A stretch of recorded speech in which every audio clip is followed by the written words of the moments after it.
Gastritis হচ্ছে আমাদের স্টমাকের উপরের দিকে একটা গঠনগত সমস্যা, যার কারণে আমাদের বুকে জ্বালা পোড়া করে, বমি বমি ভাব হয়, কখনো কখনো বমি হয়ে যায় এবং ব্লটিং টাইপের ফাঁপা, পেট ফাঁপা এরকম ভাব হয় এবং অনেক সময়ই দেখা যায় যে টয়লেট হয়ে যাওয়ার পরে এই প্রবলেমটা চলে যায়।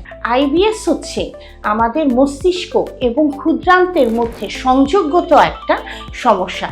তখন যেটা হয় যে এখানেও ব্লটিংয়ের মতো সমস্যা হয়, কখনো কখনো স্মল ইন্টেস্টাইনে অথবা কখনো কখনো পুরো ক্ষুদ্রান্ত জুড়েই এই প্রবলেমটা ফিল করে। কখনো কখনো ডায়রিয়া হচ্ছে, কখনো কখনো দেখা যায় যে কনস্টিপেশন হচ্ছে, কখনো কখনো ডায়রিয়া এবং কনস্টিপেশন একটার পর একটা দুটোই ফেস করতে হচ্ছে এবং এই ক্ষেত্রে দেখা যায় যে টয়লেটে মিউকোসা পাওয়া যায়। আমরা বুঝতেই পারছি যে গ্যাস্ট্রাইটিস এবং আইবিএস দুটো ভিন্ন সমস্যা।